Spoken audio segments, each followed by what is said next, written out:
Next up, we've got Alex from Heineken. Alex, please make your way to the stage here. Welcome for him.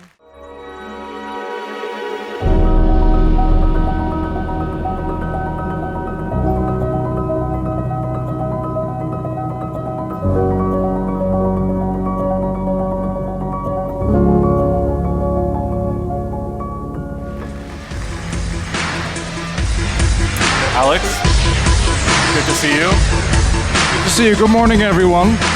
Now, this is a fireside chat, so you are apparently the fire, so we expect some heat from the audience, right? Yes. Let's get you into the hot seat, Alex. Thanks. I see the beer is preceding us. Yes, Heineken 0.0, non-alcoholic, so it's not too early. Alex, it's been a year since we last met. We've only met twice, just in chats like this. But it feels like we're old friends. I mean, I really enjoy what you're doing. Compliments, congratulations for what you're pulling off here today. Yes. And especially online. Fantastic. Really well done. Yeah. Thank you, Alex. And thanks to Heineken team and everyone from your team for getting involved in today's summit as well. Alex, first, congratulations on the opening of the brewery, the region's largest. Sorry for missing the event. Yeah, I saw that was a big visuals. step for us. Vungtau, now 11 million hectoliters. Now, we think in hectoliters, which is 100 liters. So this is 1.1 billion liters of beer that we produce there, which is pretty much that one brewery could cater for almost the whole of the Dutch beer market. So that's also how I try to keep my thinking fresh, like, wow, this is actually a really big brewery. When your colleagues from overseas came here to inaugurate the brewery opening, how were they reacting? Were they just like, wow, this place is crazy? Yeah, it is impressive. We had our global CFO visiting us last week, and also he was really, it's really a state-of-the-art brewery. But let's go back, let's say, in time, because all of this started a good 30 years ago when the real entrepreneur on whose shoulder we stand, Mr. Chow, went to the Netherlands to look for a brewing partner, and that's when it all started. We celebrated our 30th anniversary last year, which was the most tough year that we actually had in our history.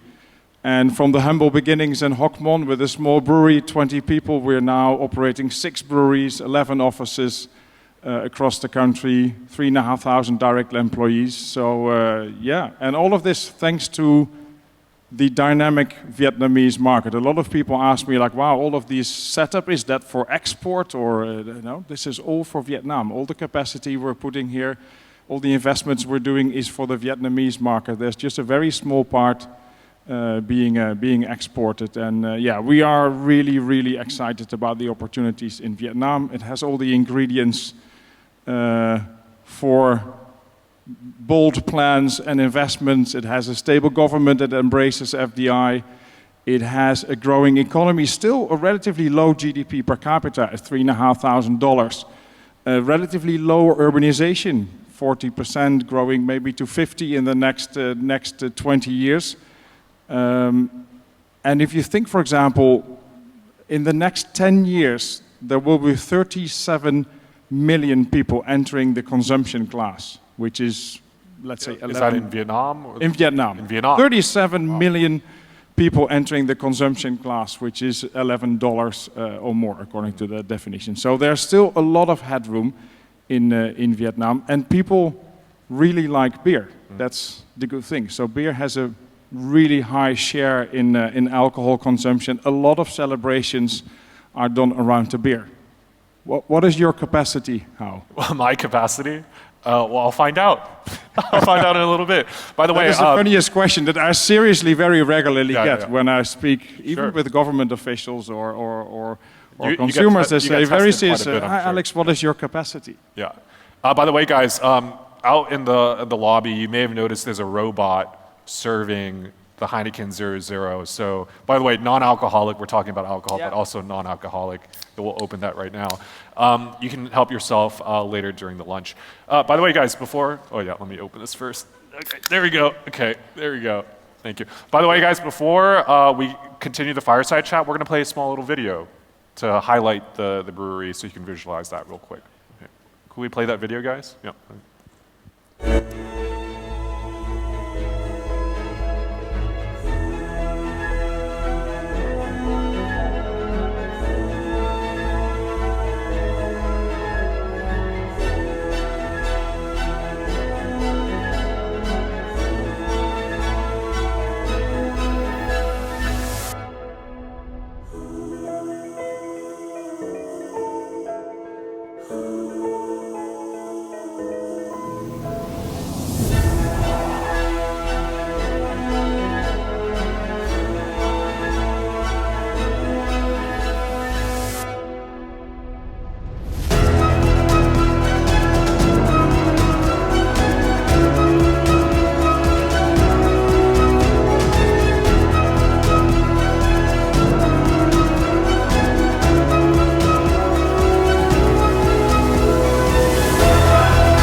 Okay, I saw two numbers that stuck out to me. By the way, that's not that's my first time watching that video, so I am paying attention. 238 direct employees at the factory. 12 million cans a day. The output's incredible. Yeah. You know, sometimes at Vietcetera, I'm thinking, guys, we have, you know, I think 70 employees now or something, and how many articles are we making a day? I don't know, 10, 15? You guys are just pumping out cans. Yeah. So the history, I mean, for me, the touching part in this video is when the music goes down and we actually show a part of the construction during the lockdown. So we've been expanding this brewery all through COVID, and at a certain moment we had 400 people camping on site. Wow. Continuing the construction. And that for me, it tells a lot about the resilience and the drive of the Vietnamese colleagues and teams, that we have the resilience to pull through. So that always I find a touching part, because it was so hard to continue, and now we need the brewery at full capacity. So I'm happy we persevered. But we bought this brewery back in 2016 when it was a small brewery used by one of our competitors, and in just 5 years now, including 2 years of COVID, we've made it 36 times bigger. Wow. Yeah. Incredible. Well, resilient for that capacity that you're pumping out too. Let's talk about that automation. 238 direct employees, 12 million cans. How much time and effort are you saving compared to a traditional brewery with all that automation technology? You know, which comes to the topic, which is innovation hub. It's not a manufacturing hub anymore, it's also an innovation hub. Maybe you can share about that time. Yeah, so this brewery is since we had the time to really expand it from a vision. So this brewery is really designed to be state of the art using the latest technology. It's also designed to be green. So we have a whole, besides the people working in the brewery, we have now a whole ecosystem surrounding the brewery with 46 companies that actually supply us. So the can manufacturer is just 2 kilometers away. The biomass plant, which gives us the thermal heat, is just on the other side of the street. So we were able to really design this to be state of the art and to be very, very sustainable. It's going to be the first carbon neutral brewery in Asia very soon. But indeed, high levels of automation. So the brew house is run by just 4 brewers per shift. We have lines running at 130,000 cans per hour, indeed accumulating to 12 million cans per day, which is done by 2 lines are managed by 5 people. So there's a lot of automation. But when I visit the brewery or invite people to visit the brewery, we should never forget that it might all be super automated. But what's happening inside the kettles, it's still a very traditional, natural process. We take the barley, the water, the hops, and the yeast, and all that magic, that brewing magic, which is the same like thousands of years ago, but it now happens under a very, very well-controlled environment. So keep in mind, guys, we're recording this, we're sharing it online. A bunch of people will be viewing this online after, not live after. But you mentioned you've invited a lot of people to the brewery. I haven't been, sorry about that. I was invited, but I want to go. How many of you would like to go to the brewery if Vietcetera and Heineken organize something? How many of you would like to check out? Okay, about 30, 40%. More of you should be coming. I guess we'll have to organize something, right? Yeah, no, I'd love to do that. We're really passionate about what we're doing and really proud of our team on the ground. So we would love to have you all there and show you around and close it with a beer. Perfect. Let's talk about the Vietnamese market a little bit. You guys, you grew your capacity 36x. Almost everything is for domestic consumption. Aside the figures like 12 million cans and 37 million more people becoming of that age for consuming Heineken products.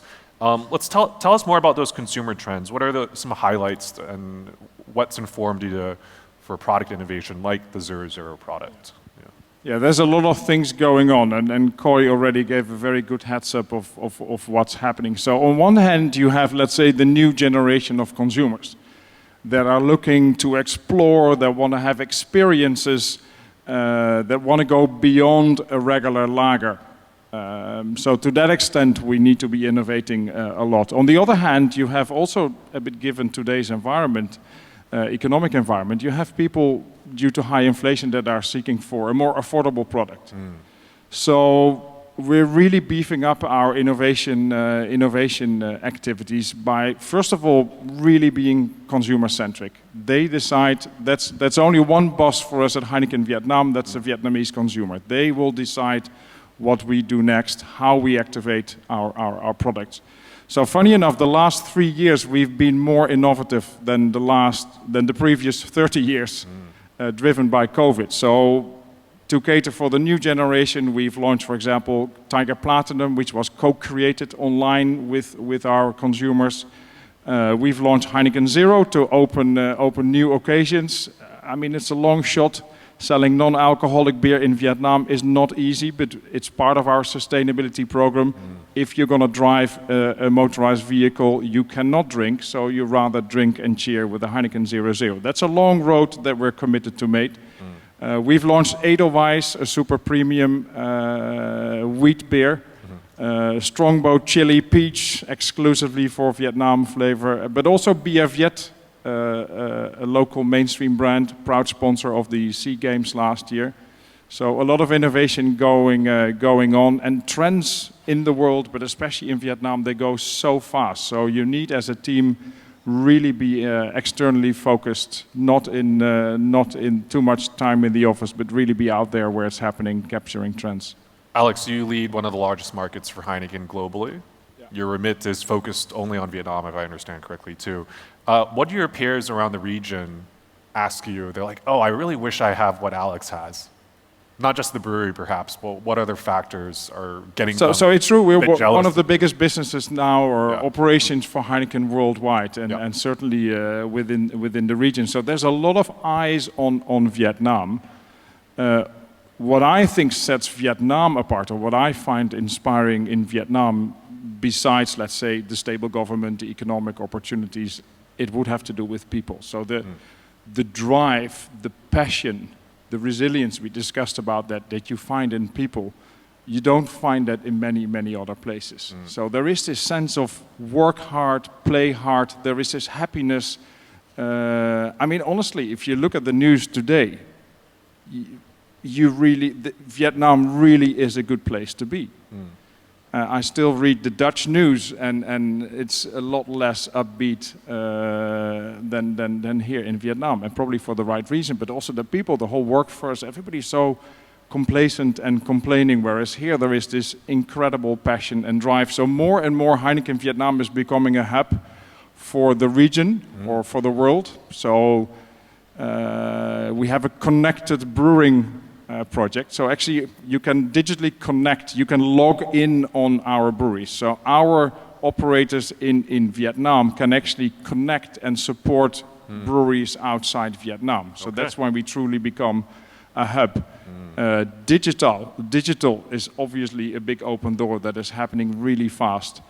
So a few years ago we had an IT team, but now we have a full-fledged digital and technology team with 70 digital rock stars that I really need to stretch myself as an MD to understand what are these guys doing. After 25 years with Heineken, I know what is happening in supply chain, I know what marketing does, I know how sales work, I know my financial indicators, but then all of a sudden you have 70 digital rock stars there. And they're digitizing our business, they're juggling with data. Product managers, data analysts, engineers. Full-fledged team. Wow. And we're now becoming also a regional hub. So we have a regional product development team now here in Vietnam.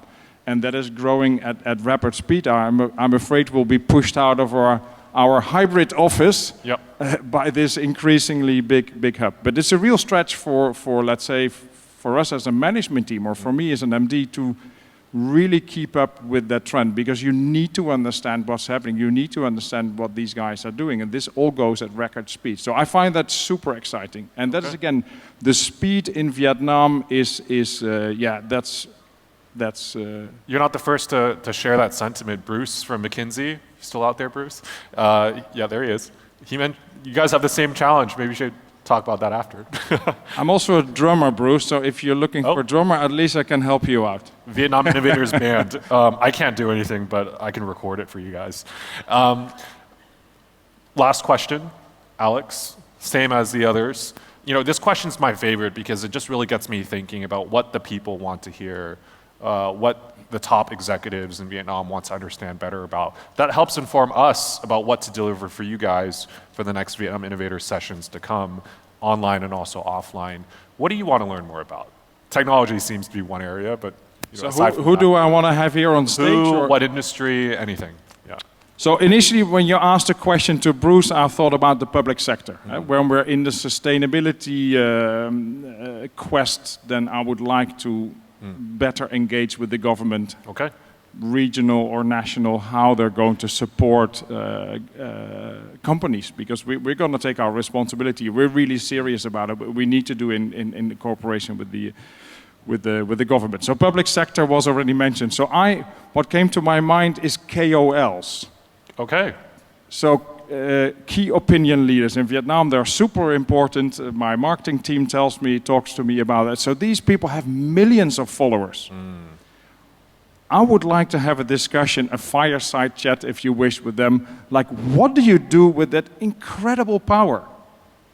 That's an incredible responsibility, right? So going beyond just sharing what you're doing, how can you really influence, use that, your power, your reach to make Vietnam, or the world for that matter, a better place? That will be an interesting discussion. I totally agree, and there's a few in the audience here. You know, I just watched the Piers Morgan Cristiano Ronaldo interview. I'm sure a few of you as well. I see a few football fans out here. And one of the questions was like, Cristiano, you're the top followed Twitter and Instagrammer in the world. You have 500 million, 500 million people following you. That's a lot of responsibility. That's not just about, playing football and showing off your ego or something like that. You're affecting a lot of people. And in Vietnam, you know, if I were to comment on that specifically, there's a lot of KOLs out there that don't realize that.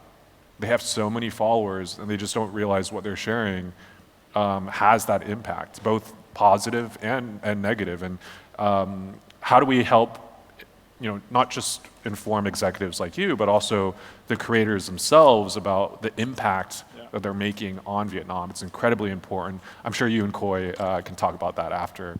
He's talking to KOLs and creators all day. So it's a big responsibility. And yes, let's go a little bit big. deeper than indeed the ego or the superficial stuff. No, for sure. Lots of insights to be shared. We will be following up on that. Alex, thank you so much for joining today's Fireside Chat. Thank you, Hao. Good luck. It's been a pleasure. For a wonderful day. Don't forget the robot outside. Check it out. It's very cool. Thank you, Alex.